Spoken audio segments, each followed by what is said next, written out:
The mind is the silent architect behind every condition of life. It is not merely a passive observer, but an active force, shaping, defining, and responding to the reality it inhabits. Every thought entertained, every belief held, and every emotion indulged becomes a thread in the fabric of experience. Mind is the loom, and life is the unfolding tapestry.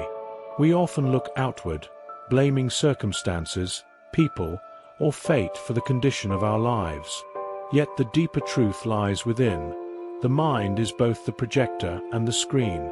It contains the dual power to create illusions and to pierce through them. When untrained, the mind is easily deceived, crafting a world built on fear, attachment, and confusion. But when awakened, it becomes the gateway to clarity, truth, and liberation. Just as a weaver chooses threads to create a pattern, so does the mind shape character through thought and action. Thought is the thread, subtle and powerful. Deeds are the warp and weft, forming the structural integrity of one's destiny.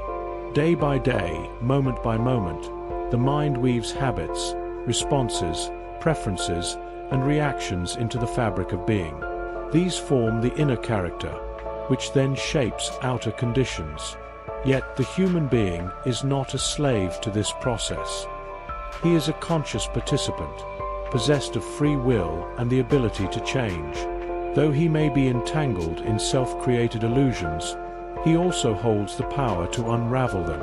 Repetition creates mental patterns, but effort and awareness can dissolve them. One can break old habits, heal wounded perspectives, and purify intention. What was once unconscious becomes conscious. What was once reaction becomes choice. This is the central teaching of all wisdom traditions.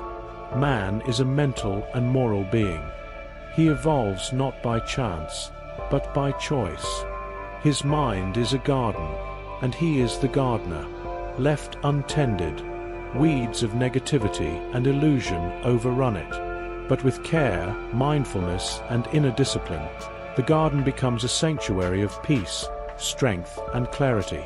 Pain, confusion, and suffering arise not from the world itself, but from the way the mind interprets the world. The wise learn to observe these experiences, not as punishments, but as lessons. Each challenge reveals where the mind is bound. Each moment of suffering points to a misalignment in thought or belief. In this way, life becomes a mirror, faithfully reflecting the inner state. Ultimately, liberation lies in understanding this great truth. The mind creates, sustains, and resolves its own reality. To master the mind is to master destiny. It is to awaken from the dream of powerlessness and step into the role of co-creator with the divine. Thus, the mind is not an enemy to be silenced, but a tool to be refined. Through reflection, discipline, and compassion, the human being may rise above ignorance and illusion, reclaiming his birthright as the conscious weaver of his own becoming. The nature of inner freedom. True freedom is not the absence of external constraint, but the mastery of the inner world. It is the power to choose one's state of mind regardless of circumstance, to dwell in peace amid conflict, to remain content without possessions, and to act with clarity while others are lost in confusion. The mind is the seat of this freedom. It is not merely a passive recipient of experiences, but an active participant in shaping them. Every thought it entertains, every emotion it indulges, and every belief it holds forms the lens through which reality is perceived. The world does not impose suffering. The mind interprets and reacts, and it is in this reaction that joy or misery is born. This is a truth both liberating and demanding. Our inner states are self-chosen. While we may not control every outer event, we can always choose how we meet it. We are not at the mercy of the world unless we surrender our mental sovereignty. All habits, whether of weakness, addiction, resentment, or despair, are born within the mind. They may appear fixed, but they are not immutable. They are sustained by repetition and inattention. And just as they were formed, so too can they be undone, through awareness, effort, and will. The bonds that enslave us are not forged by society or fate. They are self-made, and thus, only the self can unmake them. To understand this is to claim responsibility for one's life. It is to recognize that temptation does not arise from external objects, but from the desire for those objects. A thing has no power over us unless we grant it that power through craving, fear, or attachment. Similarly, suffering is not inherent in the events of life, but in our undisciplined reaction to them. The loss of a job, the words of a critic, the presence of danger. These are neutral until interpreted. Pain may be real, but suffering is constructed. Inward freedom begins with inward observation. When we begin to watch our minds, to notice the flicker of a thought, the rush of an emotion, the tightness of a reaction, we create space. In that space lies choice. We are no longer swept away.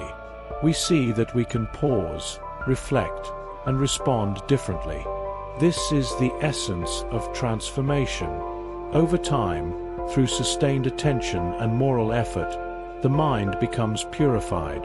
Old reactions lose their grip.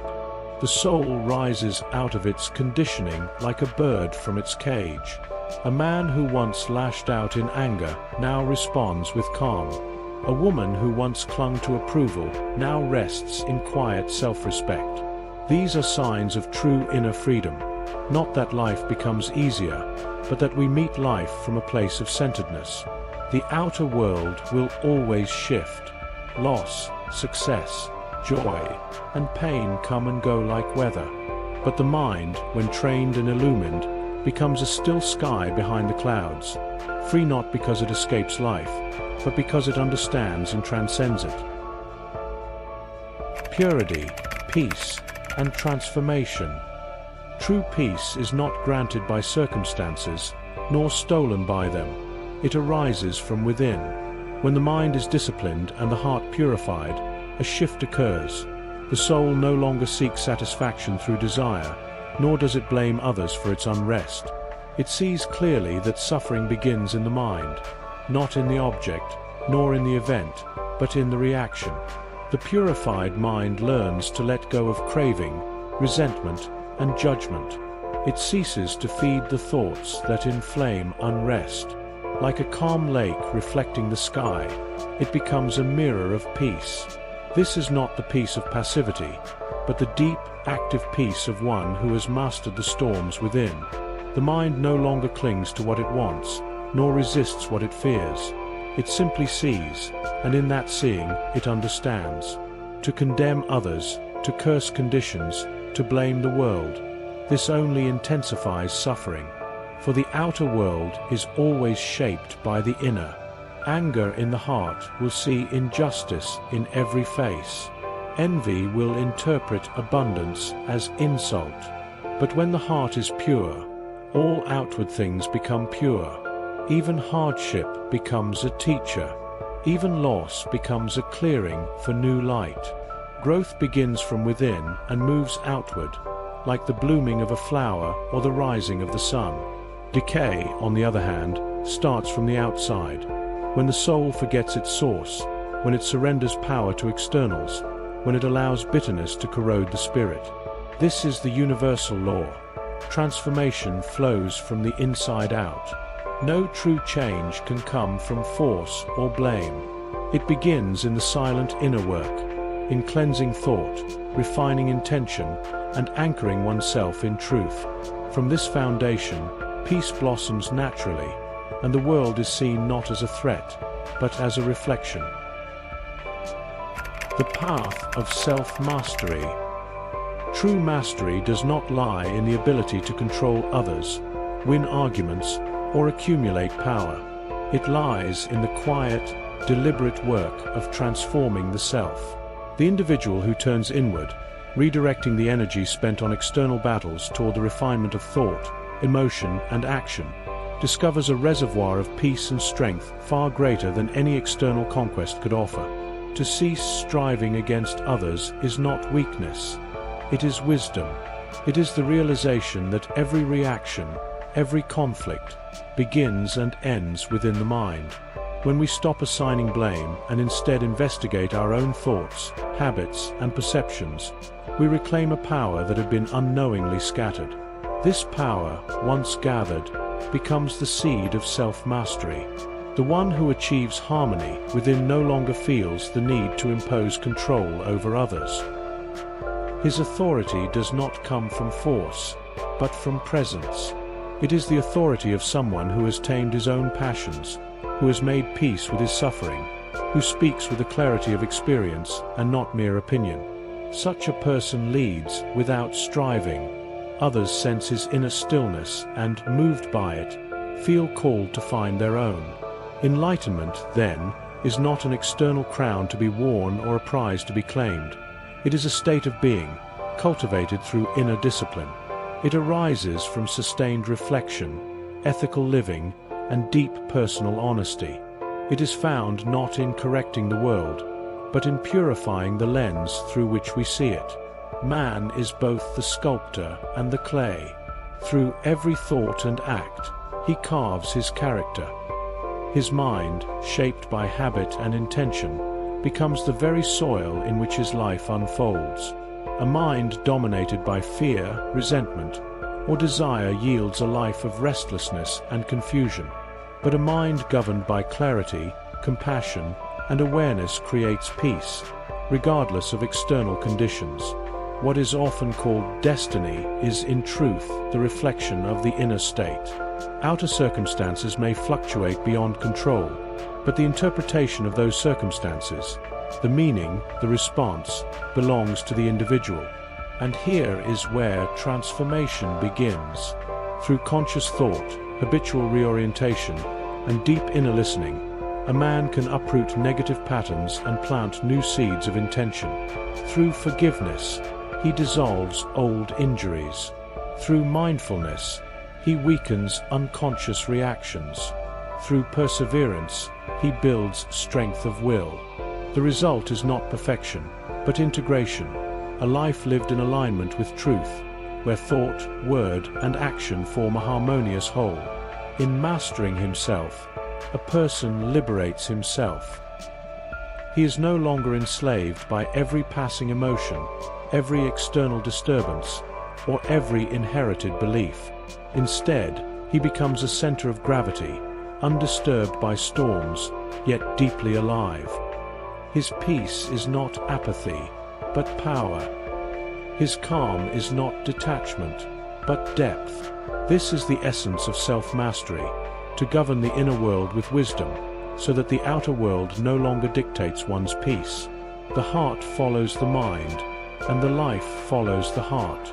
Change the mind, and everything changes. Ultimately, the path of self-mastery is the path of inner freedom. It is not an escape from life, but a return to its deepest center, the place where truth resides, where choice is real, and where destiny is written by one's own hand. Habit, the foundation of character. The fabric of character is not woven in a day. It is stitched together thread by thread, action by action, thought by thought. Every mental condition, whether noble or ignoble, is not an accident of birth, but an acquired habit, born of choice and repetition. Our emotional tendencies, despondency or cheerfulness, irritability or patience, greed or generosity, are not permanent fixtures of personality, but are cultivated states of mind, created and reinforced through our own repeated thoughts and behaviors. What we frequently think, we become. A thought entertained once may pass quickly, but a thought held often, dwelt upon daily, takes root in the subconscious and begins to shape our perceptions, our responses, and eventually our destiny. Just as water carves stone through steady motion, repetition gives form and strength to the invisible structures of the psyche. In this light, despair is not an inevitable result of difficult circumstances, but a habit of mind, formed when a person responds repeatedly to adversity with defeat.